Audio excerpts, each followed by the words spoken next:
Hi, Mark here from the Tangent-Bound Podcast Network and host of the flagship show, the Tangent-Bound Podcast. Did you know that we over at Tangent-Bound are always looking for amazing podcasts to promote? And did you also know that we are also proud nerds and geeks of everything from movies, music, gaming, TV shows, and comic books to wrestling, MMA, soccer, and football? Whatever you can nerd or geek out about, we've got it. And if you're interested, we can help you find it. And if you're a show looking for a place to call home, we've got you covered. Side effects may include upset stomach, dizziness, tumors, shakes, and in some rare cases, death from excessive laughter. Though to be fair, it's only sometimes.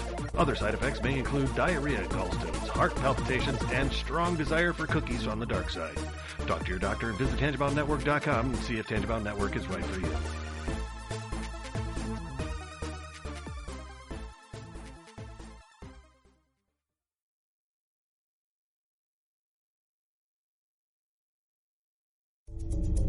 This is a Danger Entertainment podcast. DangerEntertainment.net. Danger Entertainment Podcast Network.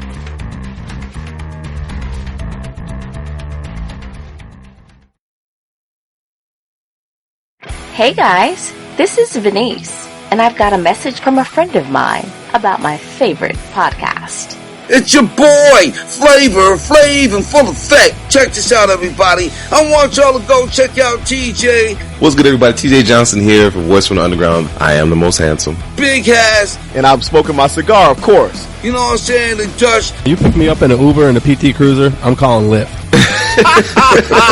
Cause they be fighting the power, talking about social issues, politics, you know what I'm saying? And we're not even that good. Right, we're terrible. Terrible. Tangents all over the place. And not only that, but they be keeping it fun with the sports, music, comics, and movies too. Am I allowed to talk? I think, no, not right now. Shut up, colonizer!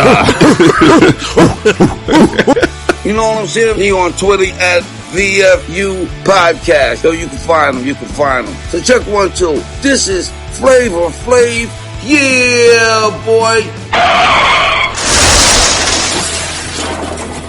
Okay, what Flav was trying to say is, check out Voice from the Underground on your favorite podcast network. Voice from the Underground. We're not doctors, therapists, trained professionals of any kind, so if you feel you do need help, please reach out and get the help you need. We have a whole list of things on our files page over on Facebook at facebook.com/crazylifepodcast, and or just search on the internet for the suicide prevention hotline number, or go to NAMI.org or whatever resource you can find. But just please reach out for help if you need it. If you feel as though you're going to harm yourself or others, definitely reach out. And try not to be alone. Also, if you feel that way and you realize that you're writing a note or making plans of how you would do, like harm yourself or others, definitely reach out. That's a huge red flag. And lastly, please do not replace the idea of therapy with listening to this show. Again, if you need help, please reach out and get the help that you need, or contact us. We can try to help you find the help that you need.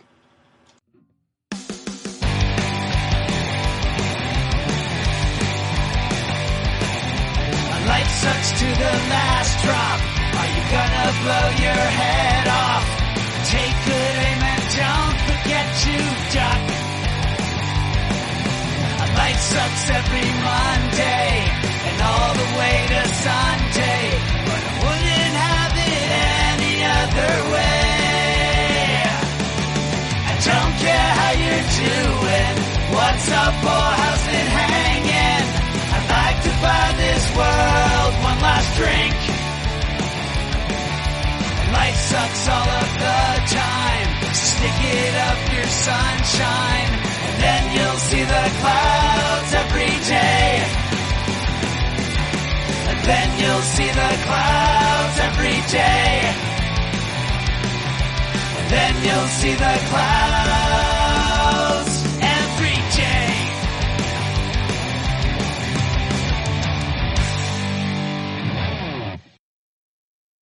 Welcome to the Crazy Life, everybody. My name's Jen, and I am your hostess for the evening. And Brian looked surprised there. I think I shocked him. I've got Brian and Henna with me. Hey, guys. Yo. Hey. No, it was because usually, like, when I give you the cue to go, usually there's like a slight pause and then you do it. You were like Johnny on the spot this time. like the audio might cut the very beginning of what you said. It may not have even had a chance to start recording yet. Nice. Yeah. I'm ready and raring to go. Yeah. She's been waiting for a while. Yeah. I made everybody wait quite a while tonight. So. But it's because it's your birthday. Yep. Yep. That's exactly it too. Yeah. Went out with some friends I haven't seen in a while, and friends. You mean delinquents? Yes, very much delinquents. Yeah. But got to meet someone, friend of a friend tonight that I hadn't met before. Seems like pretty nice guy. So that was cool. We got some pizza and had a couple adult refreshments, and yeah, it was a good time. So it was nice. I haven't done that in a while. It was nice hanging out with people, I haven't seen in a while too. That was good fun. And also the pizza was really good. Although it was funny because they sell, either you can get they have 18-inch pizzas. That's like the only size they offer basically, or you can buy slice. Okay. So I'm like, okay, well, I'm going to get a slice because I really don't want a gigantic pizza. I mean, I do because it's me, but I also don't because, I do not need that big of a pizza. So I'm like, I'll take three slices of pepperoni, and they come out and they're good sized pieces of pizza, and I'm like, probably should have got two. But yeah, it was pretty good though. It was a place that I found out about because on Instagram, like ads that pop up, they had a thing for their like sub sandwiches there, and they looked really good. And they were like, or no, it was Facebook. I'm sorry, it was like message us for like a buy one get one coupon, and I'm like, awesome, Well, I've had that expired, and they messaged me and they were like, hey, we see this expired, you want us to extend it? And I was like, that'd be awesome. Oh, wow. Thank you. Well, that happened 3 times, and because it just didn't work out. Tony and I were going to go, and it just never worked out to where things to where we could go. And I looked, and sure enough, like it just expired again on the 4th of this month, and I'm like, I'm not asking him to extend it again. I thought about it, but I was like, I'm not gonna I feel like such a goober for already, So I just got pizza though, but it was like I said, the sandwiches and stuff looked really good while we were there. It's like next time I might grab a sandwich and then maybe grab a slice or two to go home or something, or eat part of it there and take the rest home type of thing. So yeah. I know nobody really lives around this area, but what's the name of the place? So I know. It's called Stubborn Brother. So for anyone local, it's by the University of Toledo. Jen, for your sake, it's I think right over by where Maxwell's used to be. Oh, okay. I know exactly what you're talking about. There's like a bookstore right around the corner, and yeah. Anyway, but yeah, it was good, nice environment. It's kind of set. It's like a sports bar basically. Like right before we got there, they had the coach of the University of Toledo football team there doing his weekly coach like TV show and stuff like that. And pretty decent beer selection and whatever. So it was it's a good environment. It's new, so it's new and clean and all that kind of stuff. But it was kind of a nice, even though it's pizza, it was still. It was a little more like New York pizza because it was kind of thinner and big and chewy, and it was nice because most of the pizza around here is not like that. So I enjoyed that. Very cool. Yeah. So, and then yesterday I finally got my box springs for my bed. All right. So, and it's amazing. Like sleeping just on the mattress was not uncomfortable, but it's amazing how much of a difference having the box springs makes.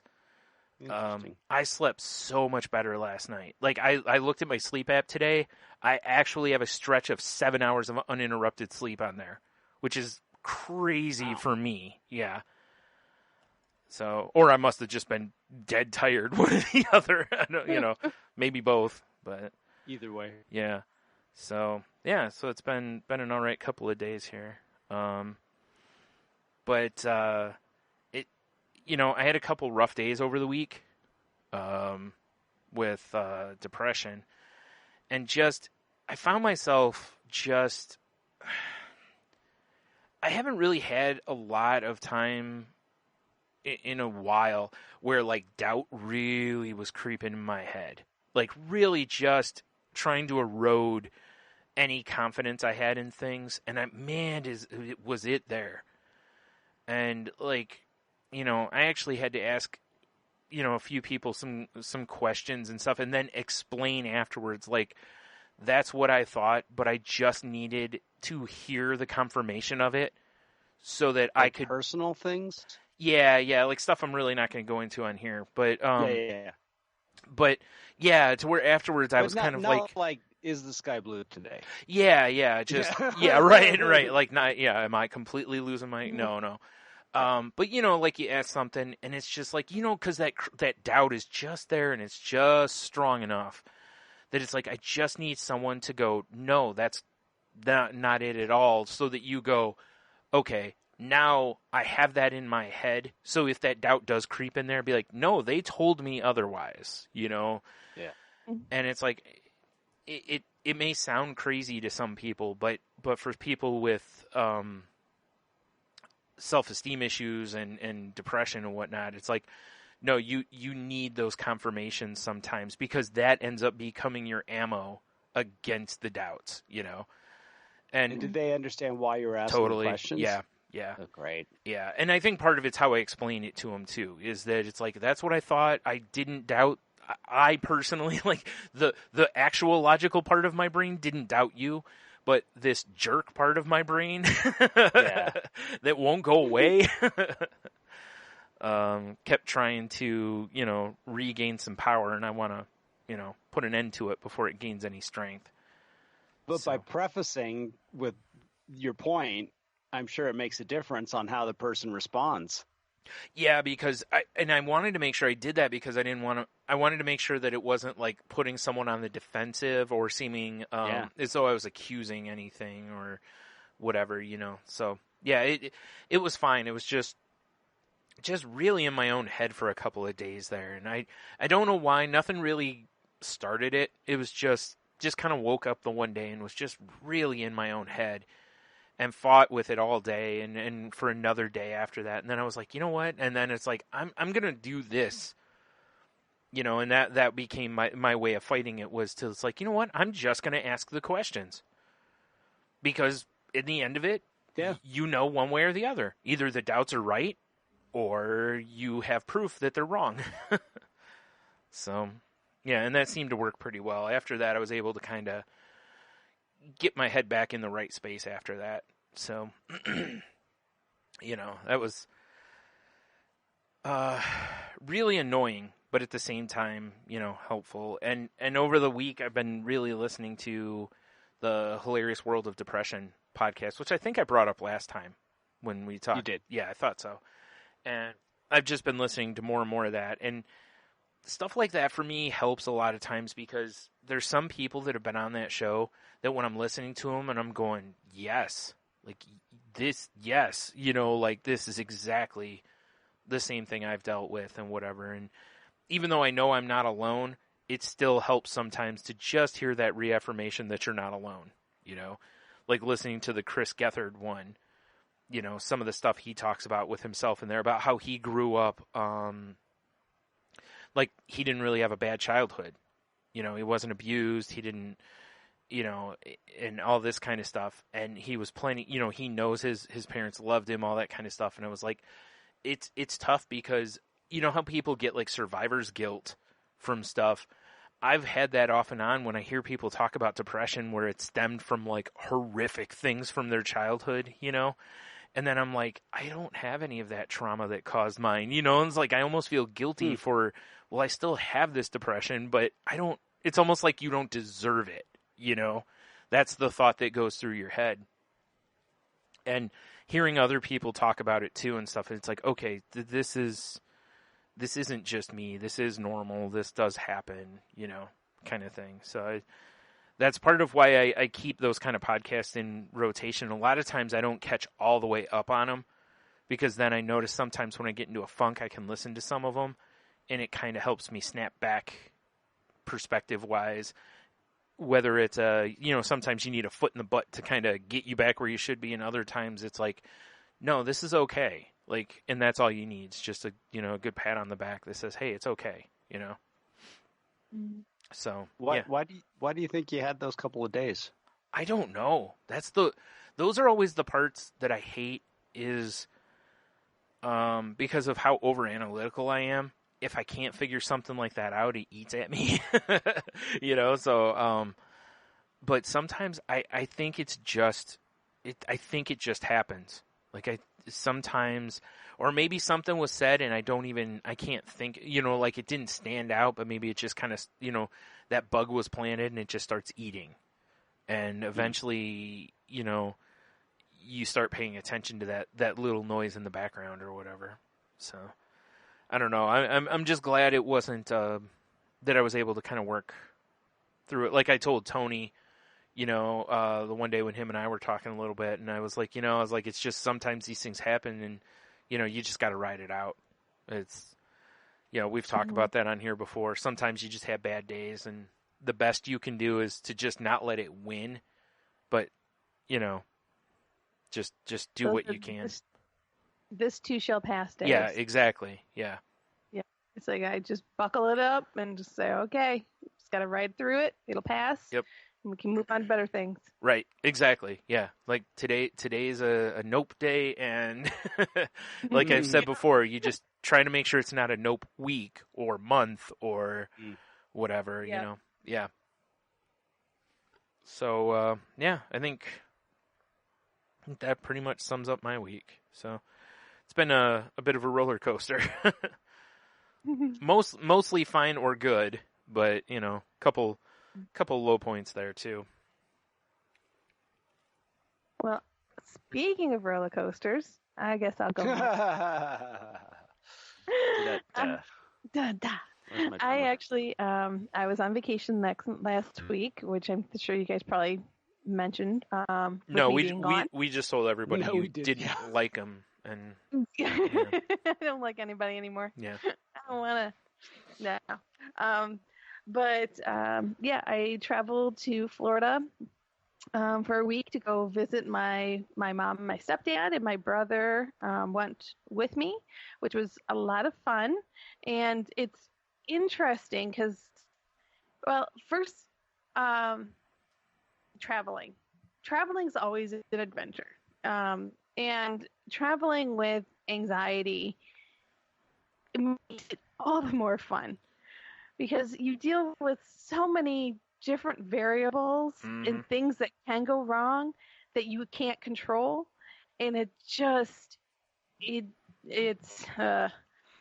always entertaining. Like, for me to travel, I have to, well, first things first, I pack a week ahead of time. Mm-hmm. So I do all my stuff. I get everything packed that I possibly can pack a week ahead of time. I start making lists of things to make sure I remember. So I'm very methodical about everything, and don't mess up my system, because then everything goes to chaos. So I have to have everything just so. So once I get everything just right, I know exactly what I'm taking, exactly what I'm doing, and all this other good stuff. Then the day of the travel happened. I did fly, so which adds a whole another layer of fun to everything. So the morning comes. I'm up early. I take my shower. I get dressed. I make sure I'm wearing the exact outfit that I laid out the day before. I pack up any of my essentials that I hadn't been able to pack up the day before. So everything's all set. I'm good to go. And I'm an hour and a half early. So, all right. So now I have an hour and a half to do nothing but think about all the things that can go wrong. Yep. So I don't think that's how it's supposed to work. Nope. No, but it's so much fun, let me tell you. Mm-hmm. So I'm thinking about being stopped by the TSA. I'm thinking about, what if I have my time wrong? So I'm double checking, triple checking, quadruple checking my schedule to make sure that I know the exact time the flight's leaving, making sure that there's no traffic along the way that's unexpected, trying to watch a little TV and having no success at any focus whatsoever, of course. So finally my husband gets tired of me being underfoot and says, let's go. I'm taking you to the airport. I'm like, okay, great. So I don't mind getting to the airport early. It has its ups and downs, of course, because as Brian mentioned early on, I believe in the show, or maybe it was before the show, pre-talk, having too much time being early is almost as bad as being late sometimes, because being early, you have too much time to think. Being late, then you feel guilty or you're all stressed out because you missed something. So it's tough to find that happy balance between the two. Mm-hmm. So I arrived about an hour and 15 minutes before my flight took off, which is actually kind of the sweet spot. So I got everything all scheduled, and so I go up there, and everything's you do everything now. There's virtually nobody to help you, assist you. And they're doing now the tagging of the bags you have to do yourself. So this is something new to add to my wonderful list of things to hate with travel. So this prints out this long sticker that you've got to figure out how to attach to your bag. And there's a very specific way to attach it to your bag, because if you get it wrong, then it can't scan it, can't do this and that and the other. So I'm like, great. So this woman's telling me, she's like, you pull here. I have no idea what here is. She's trying to explain what here is. I'm not getting what here is. She's like, you pull this. Just pull this thing. And I'm like, I am not grasping this concept whatsoever. So finally she takes it from me and shows me how it does. And I'm like, okay, great. So we got that taken care of. Good. Got the bag checked. Step A is done. Step B, go to TSA. Ever since I've been married, even before I got married, it has been a nightmare of mine to get stopped by TSA. I don't know why. There's absolutely nothing about me that would flag anybody to think anything's wrong. I do everything I could possibly do to make sure everything goes nice and smooth. I don't even carry any liquids because of the whole 3-ounce thing. I don't even want to take any chances. So there's absolutely no liquid on my body whatsoever. So I get to the TSA thing. I'm holding my breath as he's checking my ID against my tag, because for some reason in my mind, something is spelled wrong. It is not spelled wrong, but in my mind, it's going to be that time that something is spelled wrong, my name's spelled wrong, my city is spelled wrong, something's wrong. Of course it's not. So I get all the check marks, I go to the next step. All right, now we get to go through the little scanners to make sure everything is all good. Take my shoes off, and then, of course, I'm thinking about my feet being on this ground with all this wonderful stuff that's on the ground, and I'm walking on it. Trust me, the ground is not getting the worst of that deal.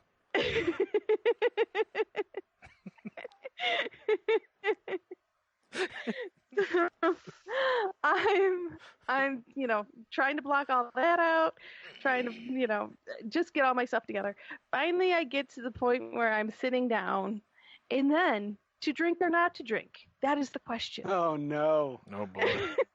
So now I'm sitting there going, I'm really thirsty, but I'm about to get out of the airplane. I really don't want to use the airplane bathroom, but, I'm really thirsty. And can I last 2.5 hours without a drink? I don't know if I can last 2.5 hours. So my brain is going a mile a minute, and of course, I've, on the outside, I got to be cool as a cucumber, so nobody knows all of this chaos that's happening inside my brain.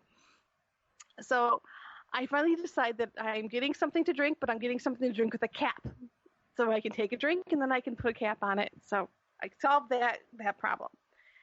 The last checkpoint, the final frontier. So I get up to the Goman with my pass in my hand. I'm like, all right, the last time for them to find the mistake that I didn't make. So I go and I hand them the little tag, and then they scan it and everything goes good. Of course it goes good, because There is absolutely nothing wrong. There's nothing for me to stress about for the last 3 freaking hours. Right. But yet, my brain doesn't compute that. So I get on the flight. I had paid for an extra large seat so that I didn't have to have the stress of, because for those of you who don't know, I am an ample lady. So even though I have no problems fitting in a normal seat, I have no problems buckling a normal seat belt, in my mind, I do. In my mind, my ass has grown 10 sizes by the time I walk off the airplane. Well, it only grows because of all the lies you've told beforehand that somehow you didn't get caught for, you know? Exactly. It's not my nose that grows, it's my back end. Right. But for some reason, my mind, every time I get on an airplane, even though I haven't gained an ounce of weight, I've grown to a disproportionate size, and I will never be able to fit in their seat. But anywho, so to solve that whole problem, I get the nice big seat in the front, so I sit in the front, and I get myself all buckled in, and everything's set. Then I get everybody walking by analyzing me. They don't care one lick about what I look like, what I'm doing, anything about me whatsoever. I just happen to be in their line of sight. But in my mind, oh, they're judging me, they're judging me, they're judging me, they're judging me, they're judging me, they're judging me. Every single person's judging me. So now that we're all seated, I can put my headphones in and I can relax and enjoy my 2.5 hour of virtual less stress. Can't say no stress, but less stress flight down to Florida. But I had a great time once I got down there, because once I'm down there, if something happens, and I can release all of this anxiety stuff. And once I'm at my destination, I don't freak out again until I'm leaving. But because then when I'm leaving, just picture what we just went through in reverse. So to get home. But while I was there, I ended up having a really nice time, talking with my family and spending time with my family. My husband wasn't able to join me on this trip, which was part of the reason I believe that my anxiety did get the best of me, was because I really didn't have anybody to bounce things off of or to relinquish control to. Yeah. Because there is a lot, for me anyways, if I can have someone I can just kind of say, trust in, that I trust, that I can just say, you know what, I'm giving it over to you. And you can make the decisions, you can take control, you can take the lead on this one, and I can just follow along behind you and just make my path for me, type of a thing. But I didn't have that comfort this time. So it was good, and everything went without a hitch. There was no major problems. Everything went really well. Ended up going to, and here's where the segue to the roller coasters came in. I went to 2 different theme parks when I was down there. I went to Busch Gardens, which I did not ride any roller coasters because of anxiety, and we didn't want to repeat the whole airplane thing, waiting in line to go on a roller coaster ride, and we don't want to do that. Not to mention my fear of heights and all my other irrational fears. We don't need to go into those, but anyways, so my brother ended up going on roller coasters, and my mom and I got to watch shows and just kind of chit-chat and hang out, which was so much fun. Just kind of connecting with her and meeting people as we're waiting, which I talked to like 1 billion people this trip. I have no idea why, but everyone, and I didn't initiate conversations. People kept coming up to me to talk to me. Don't know why. Maybe I just looked friendly this week. I don't know what was different, and I loved it. I mean, I met someone from England. I met someone from Scotland. I met someone from Idaho. I mean, it was all over the place. I was meeting people, but people kept coming up and talking to me about random stuff, and it was just one of those trips. It was just so much fun. And then I ended up I went to Busch Gardens, and then I also went to Universal, and I went to Universal City Walk. In City Walk, it is expensive as all get out, but so much fun. and there's a place called Rising Star that I highly, highly recommend for anybody who enjoys the art of karaoke. Because it's a karaoke restaurant, or bar, I should say, karaoke bar that has a live band, backup singers, and the light system. Yeah. So if you get up there to do karaoke, it is a production. And Hold on really quick. So if someone gets up there and they're terrible, they still back you and everything?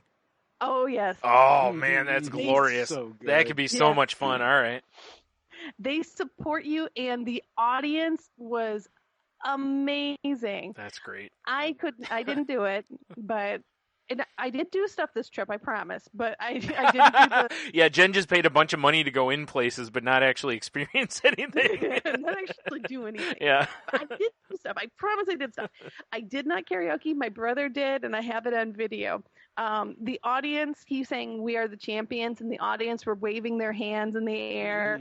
One woman lit a lighter up and was holding a lighter up. I mean, the audience was just fabulous and super, super duper supportive of everybody that went up there. And just had a blast. Neither one of us wanted to leave, but we had to get up early the next morning, so we couldn't stay too late. And the drinks were freaking expensive. Mm-hmm. My gosh, they're like between $12.50 and $15 a drink. Yikes! Yeah, it was an expensive place. Were they at least big drinks? They were about normal sized drinks, but the alcohol brand names were of the higher echelon. Oh, okay. Yeah, so they use more expensive stuff to make them. So I think that's why they were just using to justify the price, but they were still outrageously priced. Yeah. And then we went to Universal the next day, and I did go on a bunch of rides at Universal because they were the motion rides. They weren't the roller coaster rides. Right. Like the line for the bathroom, the line for the hot dog. Exactly. No, I know. Having been there with you, I know I can speak firsthand how those didn't seem to bother you like the roller coaster that we went on. That Hulk roller coaster they have. I remember that really bothering you. Yeah, the roller coaster kind of ruined my day. Yeah. I mean, it sucks that it does that, but between motion sickness and anxiety and all this other stuff, that it just messes my whole system up. The Simpsons ride almost did that to me a little bit, but I was able to kind of breathe my way through it. And yes, I was wiggling my toes, folks, just so you know. Just get that oxygen going, flowing. But, yeah, so, and then Harry Potter World. Oh my God, Harry Potter World. So much fun. Loved Harry Potter World. Did you go to the new parts? Well, here's the thing that I didn't realize. Harry Potter World down in Florida has two parts. One in Universal and one in Island of Adventure. What I didn't realize is the part that was at Universal is now at Island of Adventure, and the new part is at Universal. The new ride is at Island of Adventure. Oh, that's weird. Okay. Isn't it weird? Yeah. So, because they must have done a redivision of the two parks because they're right next door to each other. Right. So they must have redivided the parks because the Hulk roller coaster is now over in Island of Adventure. It's no longer in Universal. Oh, really? Mm-hmm. Okay. So, yeah, so things kind of got a little jumbled up. But so when I first walked into the Harry Potter world at Universal, I'm like, this doesn't look familiar. It should look familiar, and it doesn't. That's when it dawned on me, and I realized, I'm like, it was, they had, moved things around a little bit. But that was fun, and I loved seeing all the Harry Potter stuff and all of the, the music and the smells, and we went back and we had lunch at the Leaky Cauldron, and so is we that the place we Mm-hmm. ate at when Rambo was with us? No. Okay. It's a different one. Okay. Mm-hmm. It was super fun. had a great time and spent, quite a lot of time there. And then we ended up going back to City Walk that night. And that's when I met the woman from Yorkshire. He wanted to talk Harry Potter with me all night. I have nothing on me that says I'm a Harry Potter fan, but she just instinctively knew. Yeah. And came up to me and she's like, "Have you been to the Harry Potter area?" And I said, "Yes, I actually was just today." She's like, "Isn't it amazing?" And I'm like, "Well, yes, it is." So we talked Harry Potter, and she showed me new app on her phone that was really awesome. So all sorts of fun stuff about Harry Potter and her farming husband and all this stuff. Anyhow, I told you I met these amazing people from all over. Yeah. It's kind of crazy. And then I turned around and got my flight back home, and I had a very interesting Uber driver, which I don't know. How do you guys feel about Uber drivers that talk? It depends. Yeah. Because we've when we've gone to some of the beer fests in the past, we'll go in to the beer fest and then get an Uber back, that way nobody's driving after drinking. Right. Or when we were in Grand Rapids the one time, we went to where, there's a kind of a grouping of breweries, me, Tony, and T did, and we just took an Uber there and back. And we've had some really interesting people. Some have been great. There's been a couple where we're like, okay, but for the most part, we've had pretty funny people. We had one guy who rolled up in this big Escalade that looked brand new, and we get into it, and he's just playing old school hip hop, and while he's driving, he's just rapping along to it, and then he starts talking to us about old school hip hop and all this stuff, and it was a fun conversation, and it helped the ride kind of go by, so. And then, one woman one night, she was telling us she's from, I forgot where she's from, either Bermuda or Jamaica. I can't remember which, but she was just talking about, how stressful doing that job is because the traffic level where we were at or whatever, and stuff like that. And, so on one hand, we're kind of like, but on the other hand, it was interesting because it's someone from a different culture telling us about the difference and stuff for us. So, yeah. And then there was one time we had one where I think the woman could not get us out of the vehicle fast enough. I don't think she was comfortable with us in her vehicle. So, Oh, that's funny. Mm-hmm. Even though, probably because we're just, the group, Jen, well, you do too, Henno. All the people I hang with. So we're a pretty loud group. So.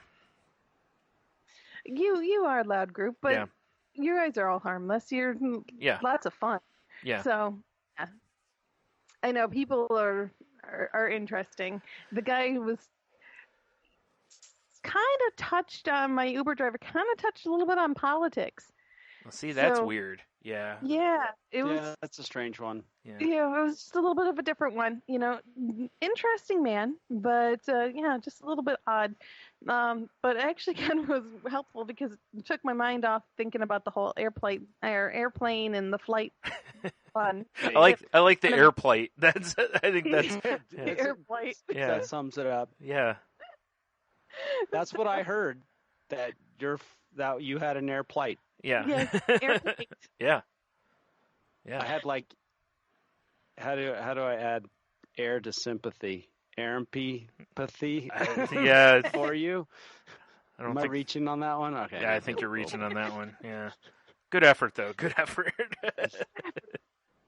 So, really quick, I wanted to mention, you were talking about the air travel and anxiety and different stuff, and I was talking about that Hilarious World of Depression podcast. One of the more recent episodes is actually about travel and anxiety.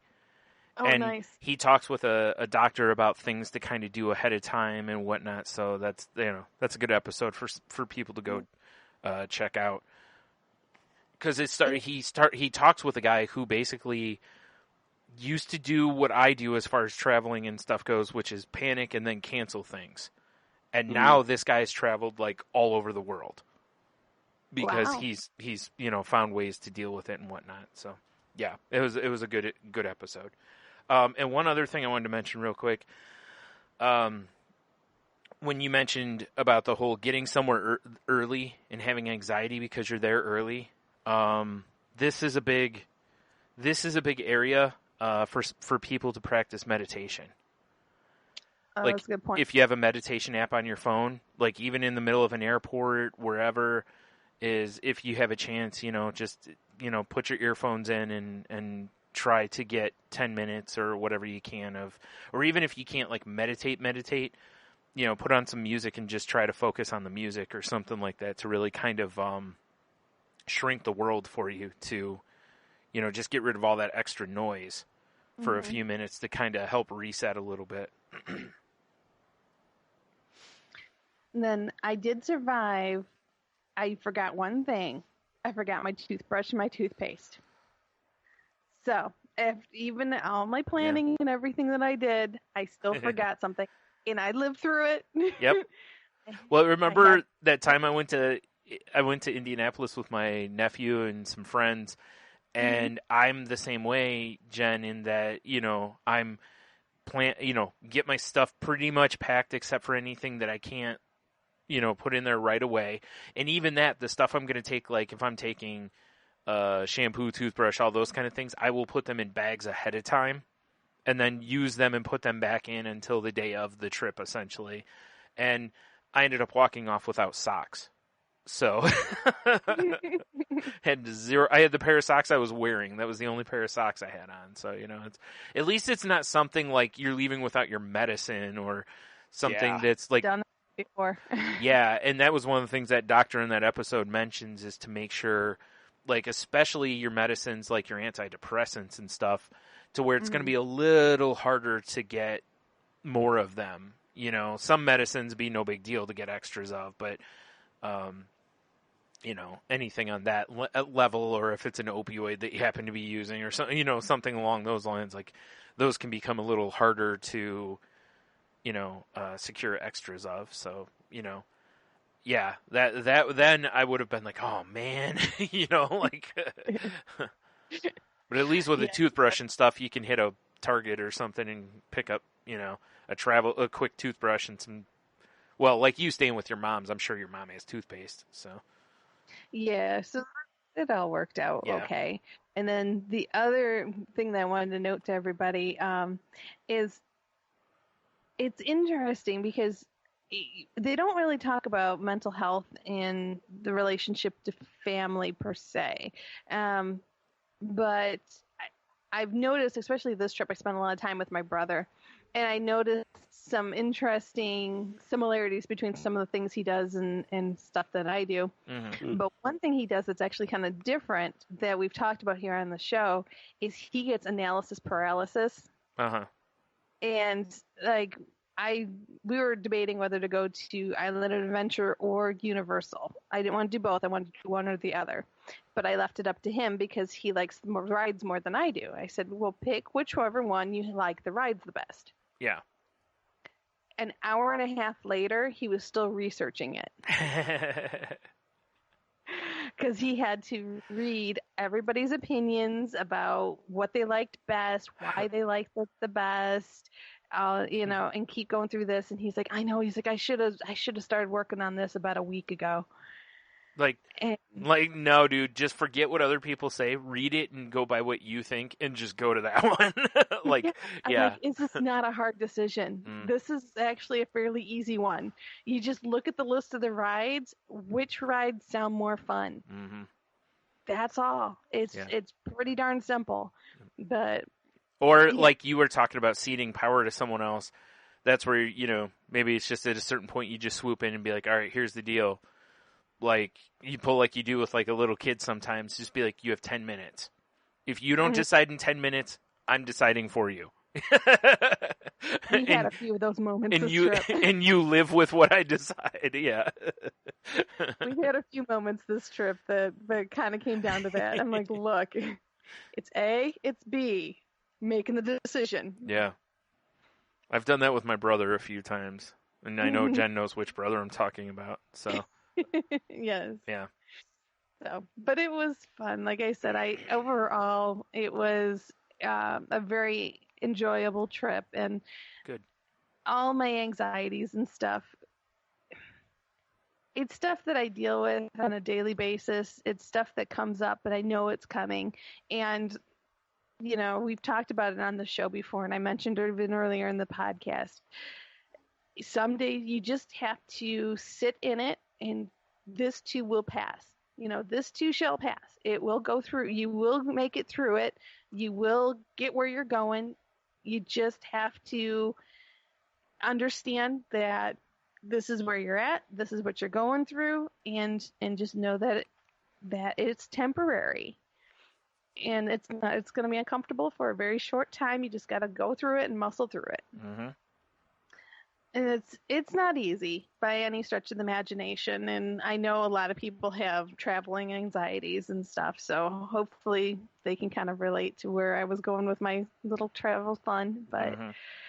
Well, it's funny because I think everybody does, whether it's a like full blown, like, you know, Mm-hmm. not everybody's going to have like a panic attack or a full on like anxiety attack, but I think everybody has something, and whether or not they recognize it or not, like I obviously do because I have anxiety based on any form of travel, it appears. So, some like paralyzingly, so some fluctuating, you know, like car rides. You know, sometimes they don't bother me a lot. Sometimes I can't get where I'm going fast enough. So, you know, but I think most people have something like that because I know plenty of people who pack like a week in advance.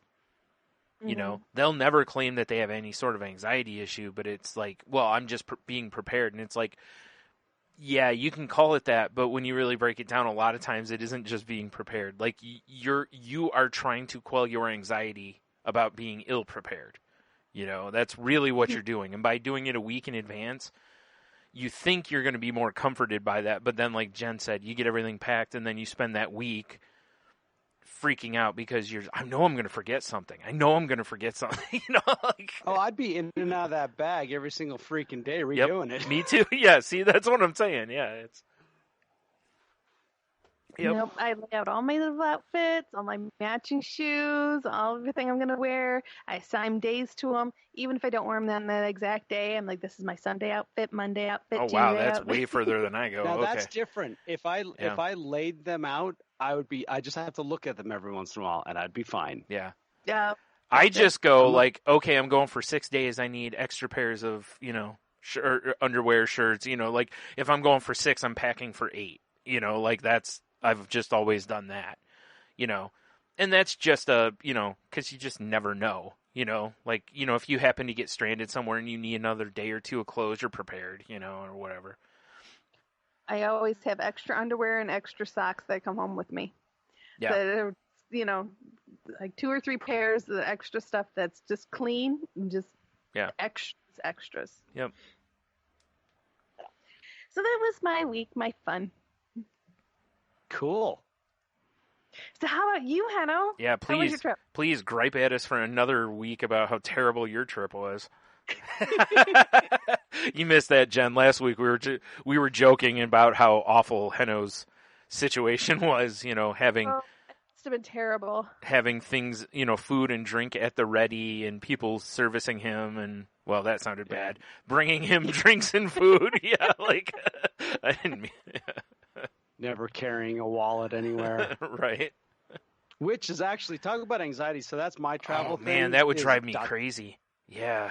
It's documents and things like that are the things I'm constantly checking and double checking. You know, I need to have things in a way where, like in my bag, if I'm putting something in my bag or on my person, it needs to feel a certain way so I can quickly just check it and go, okay, it's right there. I'm okay. And that's the stuff I will do over and over again. Yep. But like the liberation of not needing to have a wallet on me is just so awesome. It's weird. It's weird when you go to a full – they have – at these resorts, they have fancy restaurants. It's, you know, they've got the buffets and the grills and stuff, but they also have the sit down, order your courses, and then at the end, when ordinarily the check would come and everyone would be like trying to figure out, you know, who's paying what, you just stand up and leave. And it's just awkward. It's weird. Yeah. It's just, you just feel like there's something missing. Right. It's just trippy. So that stuff's that's actually, that I think was kind of a general consensus. The one thing that everyone really loved about the all-inclusive is just those, you don't have to think about that. You just go and eat. You don't have to think about the money. You don't have to think about where you're going. You have a little bit of planning, but it's limited. It's not like a world of choices. So I think a lot of that makes vacation more enjoyable when those certain things are taken care of for you. Oh, certainly. Yeah. Well, and like you said, by only having a smaller amount of choices, your odds of being hit with the paralysis by analysis bug are lessened. It still could happen because even people that have two choices, sometimes that's one too many. But at the same time, it's like that really helps versus having, oh wow, there's like 40 restaurants here. What do you want to eat? Yeah. So, yeah. But the rest of my trip was absolutely amazing. What was great is I'm just so grateful that I'm married to Sharon because, there are times where there's, somebody would like the other person to do something, but for the most part, we travel really well together. And one of the things that was a little bit stressful for me was Sharon wanted to go to this, it's a little botanical garden where hummingbirds show up. And that was something that we thought about doing the last time we were there, but didn't get around to it because it was just kind of late in the week. And this time it had to happen. And the one day, I think it was either Monday or whenever it was like, all right, do you want to do this today? And it was kind of like, blah, blah, blah, blah. And at that point, it was now my responsibility to make sure this happens this week. Yeah. And I'll tell you, it's amazing how much that weighs on me. Like until I had gone to the front, luckily Neil had done a little outreach about what's the best way to go do something like this, and finally the general consensus from locals that he knew was just like, go to the guest services and ask what, they recommend.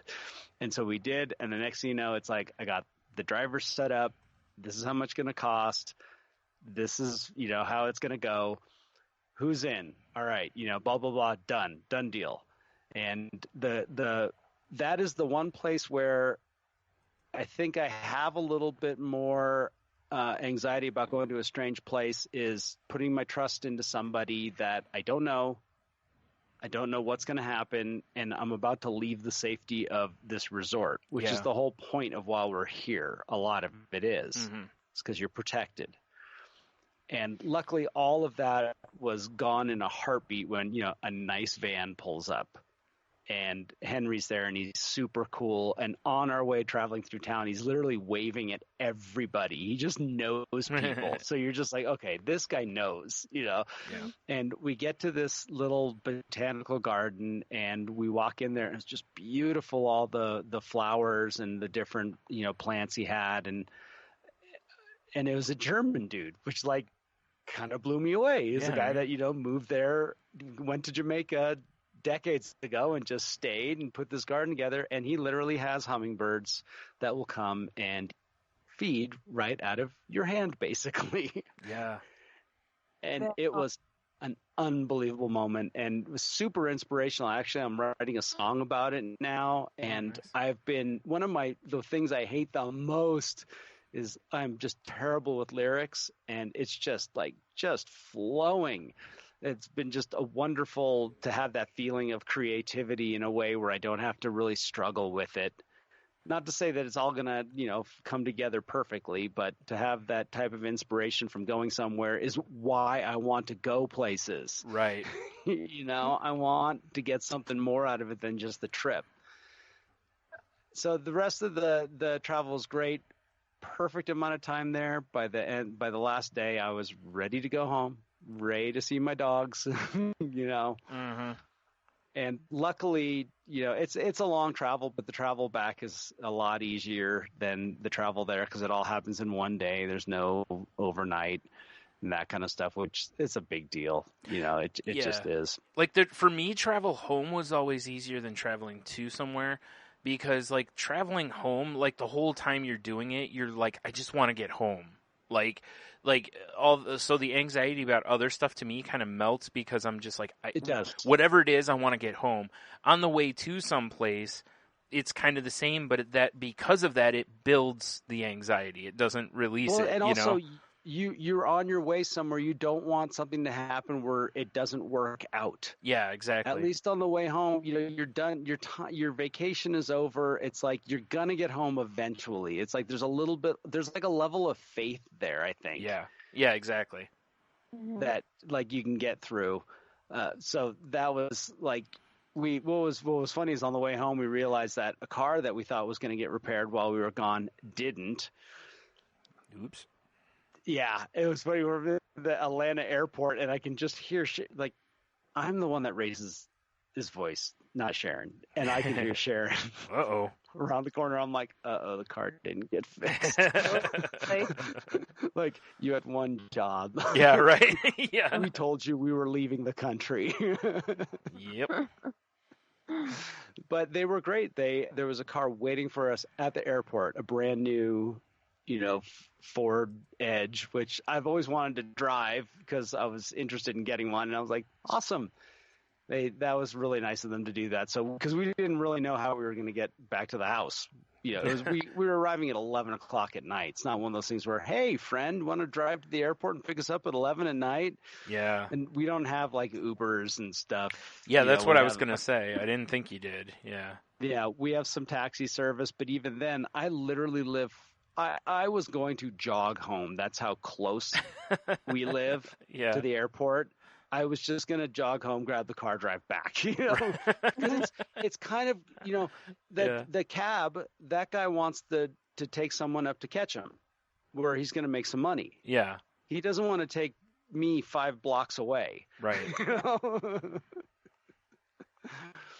But one of the things that, last episode, I shared some personal kind of, reflections, that things that I was thinking about while I was there, and just personal attitude stuff. And when we got done with the podcast, the sense of relief I had was amazing. And it reminded me exactly of why, with 12-step programs, there, I have a sponsor, I have, mentors, I have a therapist if I need it. Because a lot of times I have something that I feel inside of me and I just need to talk about it. And most of the time it settles itself just by the process. Yeah. And I know writing can do the same thing, but it's never been my means.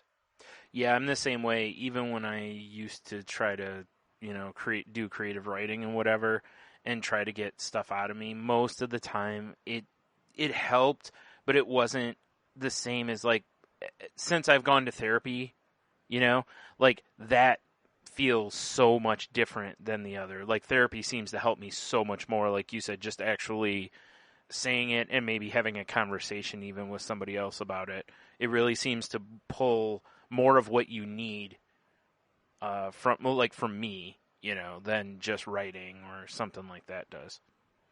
I think a lot of it is the process of saying something out loud is making it true. Yeah. That there's the honesty of it, whereas, like, I'll lie to myself in my head. I just know that for a fact. I can talk myself into anything. Yeah, I did it for years. Head, yeah. Right? Yep. And I think the same thing applies to writing, that it's still in my head. It's just there's a part of me that is externalizing it. Now, in a different way than verbalizing it. And that verbalizing, there's something there that it's like you're either going to lie or you're going to tell the truth. And it coming out of me and me hearing the words come out, out of my mouth, I think is one of the greatest for me now, because I've worked so hard about on honesty, because that was one of my biggest issues as an alcoholic, was being dishonest, is that I have a difficult time lying about something now because I've really worked on it. And I think a lot of that, so when I do have something inside that's kind of like maybe a gut feeling, or I'm just kind of, entertaining an idea, when I verbalize it, it becomes kind of truth. Yeah. And it kind of forces action, because I can delay action when it's something in my head. Mm-hmm. And it's pretty easy. So that was kind of like a little win for the week. It's just that reminder again of, I say it all the time, why I keep doing this. Yeah. Mm-hmm. Yep. Why do this podcast? And even if it's like, even if Brian, you didn't offer me a single piece of advice, it's just like therapy. A lot of it is. It's not that my therapist was a guide more than anything. That was something I found really funny, and it took me a little bit to get used to when I was in therapy, because there were a lot of sessions where I would just sit there and bump my gums for 40 minutes. Yeah. Like, she would basically say nothing. Nothing. And by the end of it, I'm like, man, that was a great session. And it's like, I'm like, why am I paying someone when I could just do this at home? And then it's like, because you wouldn't be honest if you were doing it at home. Exactly. And there's that, and that's what I think part of my difference with writing versus like therapy is, if I'm writing, I'm still like, even if I'm writing a blog, right, I'm still going to go, okay, I want to try to make this entertaining, whereas when I'm telling something to my therapist, I don't care about entertaining them. That's not why they're there. Exactly. They want the truth. In fact, they don't want you to worry about being entertaining, because a lot of times that might mean embellishment. They want you to be honest and just tell them what is going on. So I think that's why I got a better. Now, again, as we've said on here countless times, just because that's the case for me does not mean that's the case for everybody. Some people writing stuff down and getting it out that way, that's the answer, and that's awesome. Or turning stuff into songs or whatever it ends up being, or just painting or something like that. Whatever your outlet is, that's awesome. Find it. It's just not been one. It helps, but like I said, it's not as good for me as just, talking to somebody else. So yeah, that's why I always lean that way too. So I'm like you in that.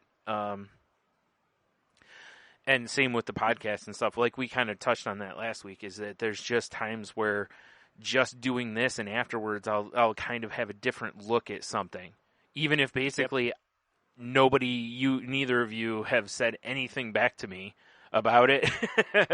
Sometimes just saying it, and then I'll go, you know what? And I'll start thinking about something differently. So, yeah. It is. I mean, there's something special about hearing things out loud. I mean, I'm the same way as you guys.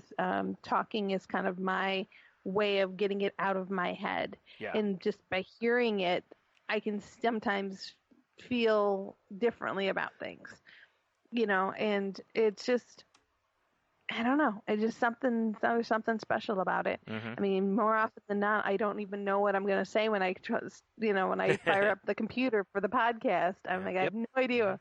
And then just by talking with you guys, it just kind of flows and it all comes out. And I'm like, I guess that was bothering me. It's these aha moments that just kind of come naturally. Well, and we've had on here too, we've also had moments where one of us will be like, I want to talk about this week. And then one of the other ones of us will be like, yeah, I really need to, so it's kind of helped in that aspect as well. Well, that's a weird thing that I've noticed with group meetings is inevitably somebody says something that somebody else in the room needed to hear. Mm-hmm.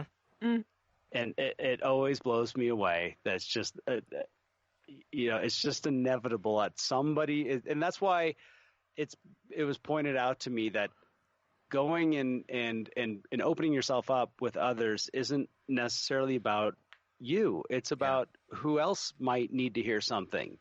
And that when, even though you walk in saying, I don't have anything really that I want to share tonight or talk about, I need to hear something. It's like, no, you should say something, because you never know who you could help. Mm-hmm.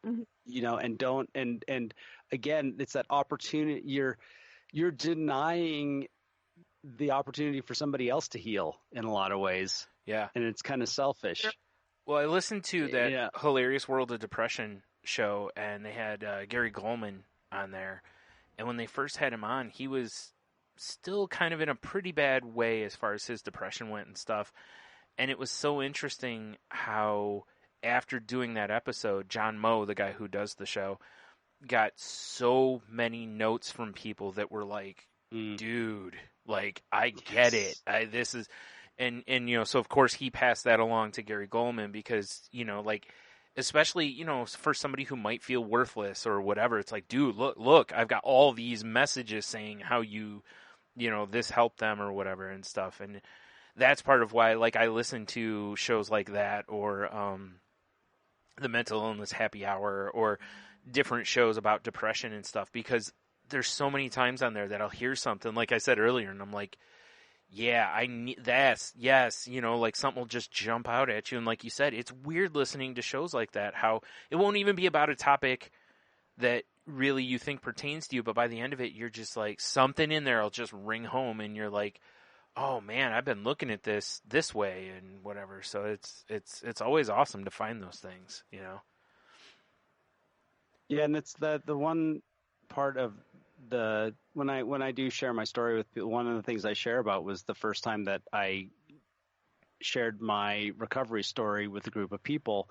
And I was really feeling, you know, kind of like that shame, self-pity afterwards. What do I have to offer? What is that, you know, and then it turned out that there was somebody in the back. And what was great was there were other people going, I don't know. There was this, you know, woman in the back, and she was crying and her friends were crying, and, right. And, you know, and I saw none of it because where was I? In my head, thinking of me.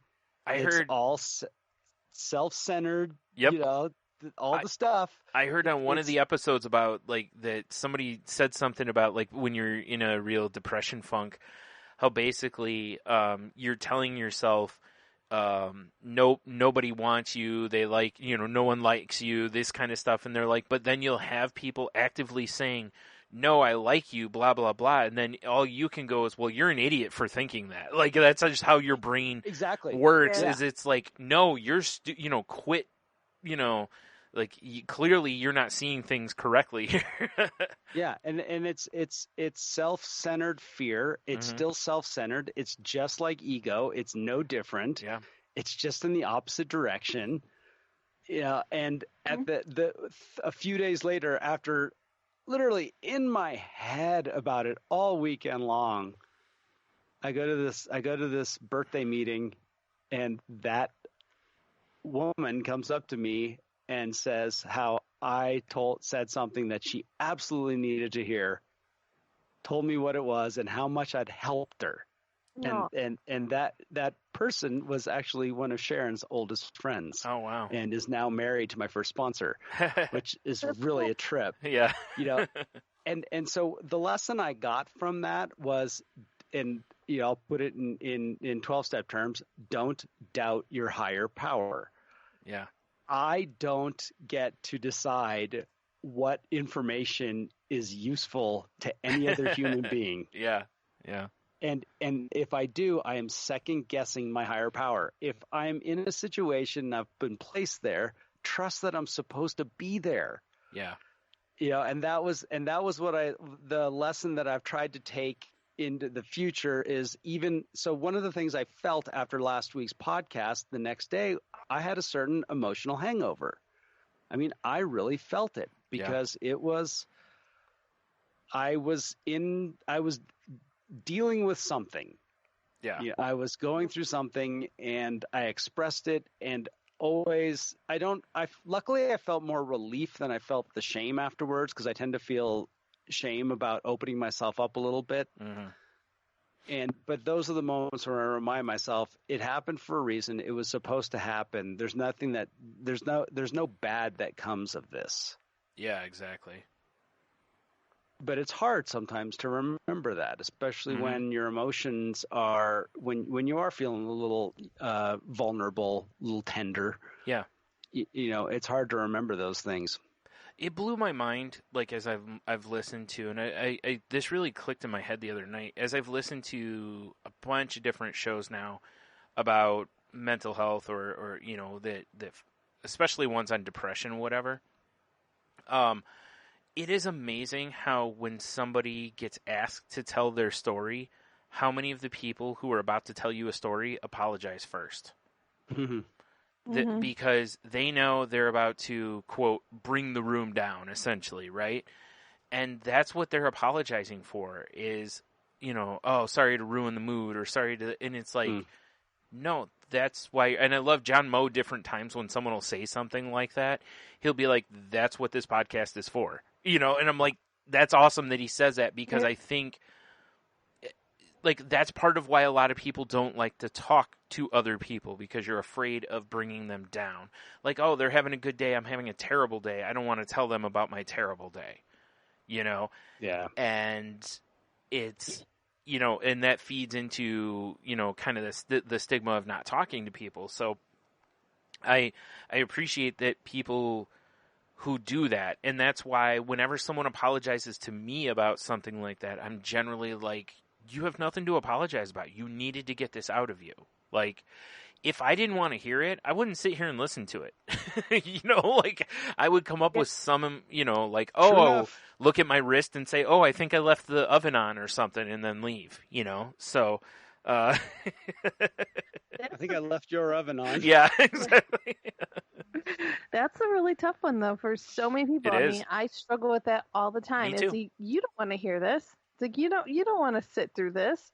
And they're my friends. Of course they do. They want to be present for me. They want to be available for me because they're my friends. They care about me. Yeah. But in my head, it doesn't compute. It doesn't make any logical sense whatsoever that why you would want to sit here and listen to me talk about anything. But I fight that fight in my head I don't know how many times before we do this show. Yeah. And I know beyond a shadow of a doubt I can come on here and talk about anything I need to talk about and both of you guys are fine with it. Like it isn't you guys that make me feel that way or the idea of it going out to other people. It's just that voice in the back of your head that basically is like, don't be a Debbie Downer. Don't be a Debbie. And it's like, this is how I feel. I need to. There's nothing wrong with me saying I don't feel okay. Just the same as there's nothing wrong with someone saying I'm having a great day. That's perfectly okay too. And those are both things that a lot of people don't want to fully admit. Because you don't want to seem like you're bragging, and you also don't want to seem like you're dragging.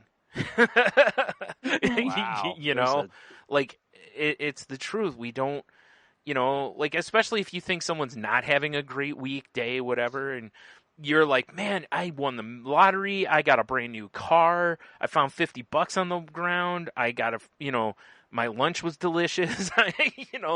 And this other person's like, yeah, I missed my bus today and it was raining. And it's like, ooh. But that's where that annoying phrase comes in, own your truth. Yeah. It which is. I can't stand, Me but either. it's just so But here we right. are. Yeah. It's so right. It is about owning your truth, whatever that is for that day. Well, and that's it. You are allowed to celebrate a good day. There is nothing wrong with celebrating a good day. And honestly, anyone who really kind of dumps on you for doing that, it's probably not somebody you really want to spend a lot of energy around on anyways. Exactly. And vice versa. If you're having a really bad day and you start saying something and people blow you off, these are not people that truly care about you at that point. There's just no other way for me to see it. Because I've been there where I'll start talking about depression and somebody all of a sudden they just change the subject. Yeah. And whether it's because they think, oh, well, if I distract them from it, they'll be happier kind of a thing, or that they just don't want to hear it. Either way, you're not helping. It's so, yeah, it's a really tough situation. But yeah, again, it's okay to not feel okay. And it's also okay to feel okay. Like if you do, don't downplay that you're having a good stretch of life.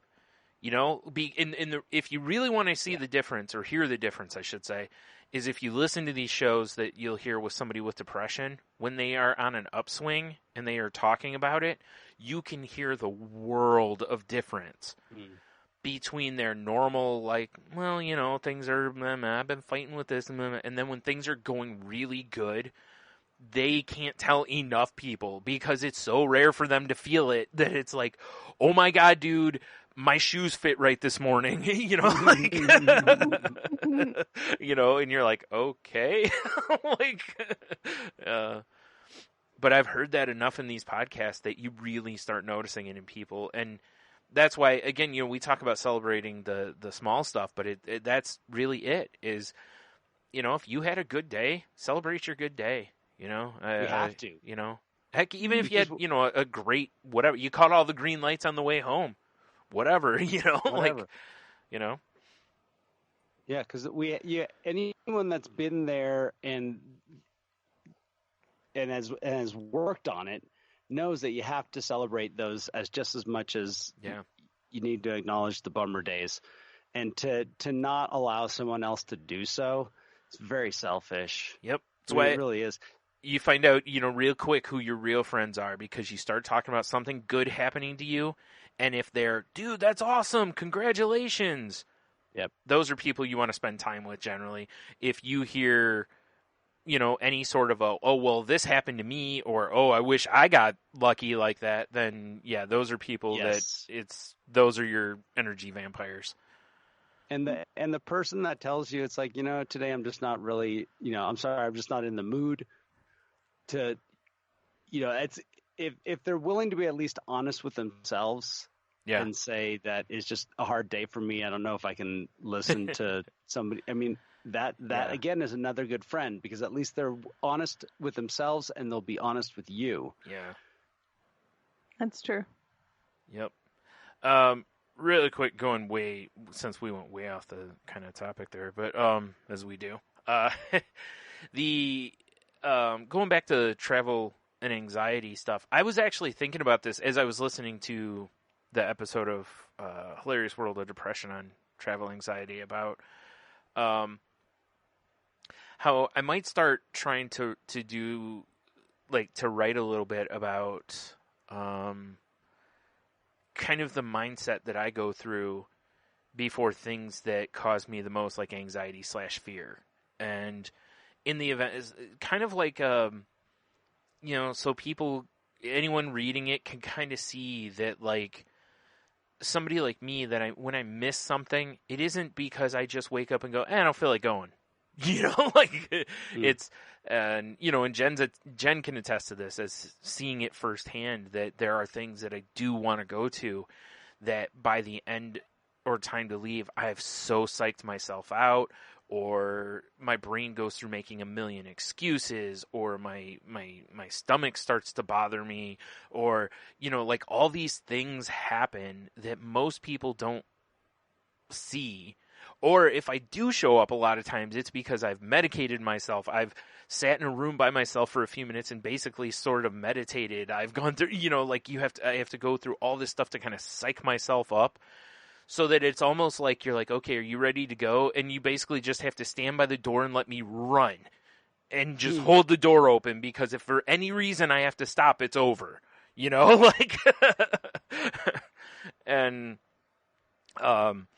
but traveling is that way for me too, you know, in that, you know, the reason I don't want to fly is a long list of things and whatever. And even car rides to places, you know, if I'm going anywhere over a couple of hours, I start getting real antsy. Or if there's even if it's a short car ride, like 15-minute car ride, but there's a ton of traffic, you can look at me probably and see, well, Henno, you both have seen it, but Henno, what you saw when we went into that bar in Chicago, that's how I am about when I'm in a car too long. I'm the same way. I'm very, like, almost deer in headlights, kind of like my fight or flight is primed and ready to go kind of a thing. And usually flight is what is, you know, like, run away, you know. So yeah, anyone who's out there, if you deal with anxiety and travel, the first thing I want to say is there's no way you're alone on this one. Like I said, even quote normal people have anxiety for travel because we're all afraid. Like Heno said, you're afraid you're going to leave your wallet or your passport, or oh, what if I forgot to turn something off, or oh, I left my phone at home, or we all have whatever it is that can create some sort of anxiety to traveling for us, or you get somewhere, like you're halfway to where you're going and realize that you've forgotten something important, or, whatever it is. So, definitely look up that podcast I talked about. If you listen to us here talking, there's plenty of other stuff out there especially for travel. Although from the way the one guy talked, he said he couldn't find a whole lot at the time anyway on mental illness and travel, which boggles my mind a little bit because, again, traveling creates anxiety in almost everybody. The levels of it vary, of course, but, a lot of people are nervous, especially now, like Jen said, with the TSA stuff, and because you just don't want to mess something up to where it might cause you to miss your plane or be detained or whatever it is. Well, guys, what do you think? We good? Mm-hmm. We've been talking. Thanks for joining us. Yeah. Awesome. All right, folks, if you want to continue the conversation, you know what to do. I'm having trouble talking, I guess, but But if you'd like to continue the conversation with us, you know what to do. You can reach us at thecrazylifepodcast.weebly.com is our website. Our email address, thecrazylifepodcast@outlook.com. You can reach me on Twitter is the easiest way to reach me at Jen's Crazy Life. That's Jen with a G. If you would like to hear more from me, you can also catch me on Shake the Sheets podcast. ShakeTheSheets.com is the website for that. And it's a pop culture talk podcast I do with my co-host, Nate. And you, Heno, how can they reach you? Find me on Twitter at Ida Heno and find me on Facebook, Heno Heiter. And I have I made all of the Jamaica photos and videos and stuff that I've done all public. So if you want to just go check out what my trip was like, you can see everything without having to be my friend. Including stuff about the hummingbirds place you talked about. It was awesome. Yeah. I forgot, I was going to mention this earlier. My favorite thing has to be that picture of you like holding your finger out and you're feeding the hummingbird. And when I don't remember exactly how you captured it, how it was like the look of stupidity and complete joy or something. Yeah, pure joy and stupidity. Yeah. That was great. Because you nailed it. It was exactly. Yeah, you nailed it. You can tell you're just so in awe right there, Here's the backstory about that. When we first got there, a hummingbird, I had my phone out and a hummingbird came down right in front of my face to feed the bottle that Sharon had. And I was right there, brought video up, blah, blah, blah. Amazing, right? And then we spent most of the rest of the time trying, occasionally one would come down, but for the most part, it was a little difficult because it's the guy that works there, not the owner, but is like his helper. The hummingbirds are very familiar with him, so they'll come down and hang out with him. And later on, I'm like, oh, I'm going to check the footage. I hit record at the end. Oh no. And now I felt just like a complete loser. And at least, and I did catch some other footage, but it was kind of dark. This was literally like right in front of my face. And then at the end, when the guy came down to kind of show us out, boom, that's when that other hummingbird came down. I was like, nice. Thank goodness it saved my day. Yeah. Because otherwise I felt like just such a dork. Right. You loser. That's one of those where I think the best way you could look at it otherwise would be that shows me the importance of technology versus experience. Yeah, there you go. Like I got that experience. It doesn't matter that I can't share it with everyone, but at least I had the experience, Yes, I did. But luckily you were saved. Technology, technology held its own in the end, so it's all right.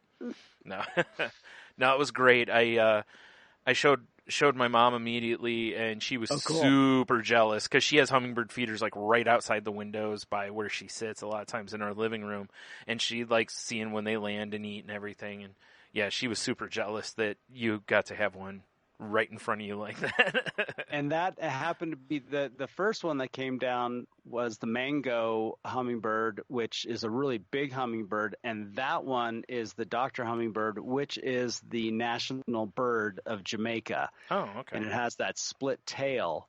It's very unique, and it's endemic to Jamaica, meaning that it's nowhere else but Jamaica. Oh, wow. Cool. Yeah. So to have that one be it was literally as soon as that was done, I'm like, all right, we can go now. Yeah, right. Like it's all downhill from here. Yeah. Everything's complete. Mm-hmm. All right. Well, what about you? Where can they find you? You can also find this podcast on Twitter at the Crazy Life Pod, where I post when new episodes go up. You can find me on Twitter at Stunami. You can find my other podcast at salty_language or at saltylanguage.com. That show is not safe for work, so be careful where you're listening to it at.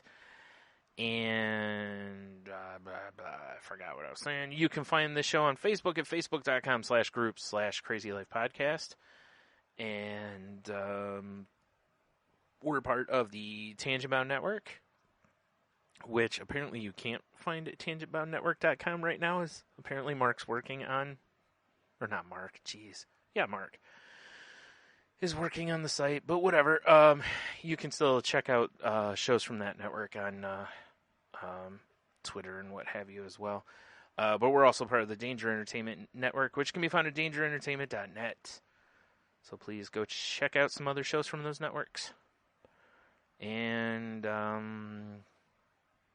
yeah, I guess not. Okay. So, I thought I had one more to read there, and I don't know, whatever. Oh, you can also find Henno on the Moving the Needle podcast, because I don't think you mentioned that. I didn't, thank you. Yeah. So, I don't know what your newest episode is. I forgot to look. It's still whatever it was from 2 weeks ago. Oh, okay. So, 3 weeks ago. I think it's like the summer movie wrap-up or something like that. Wrap-up, okay. Yeah. So, anyway, go check that out. I'm sure they'll have a new episode, eventually. One of these days. I would assume soon, but if not, I'm looking at you, Roy. No. I kid. As always, mention if you feel as though you need help, please reach out.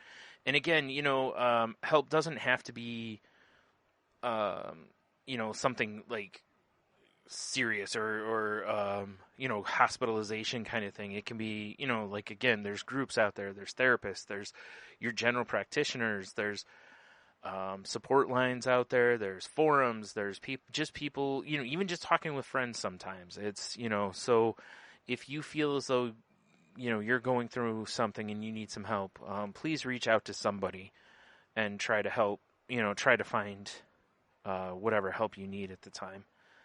And also, please reach out to people, like if you haven't talked to friends in a while or loved ones or anything, please reach out to them and just make sure they're doing okay too.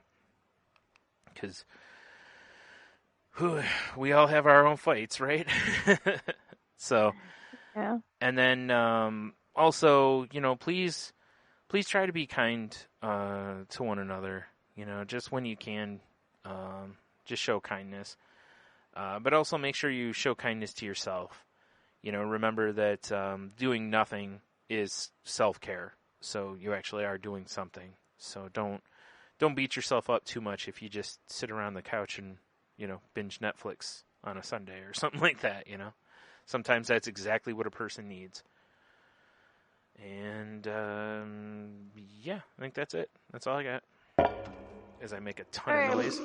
Go out there and have the best week you can have, and we'll be here waiting for you for next week.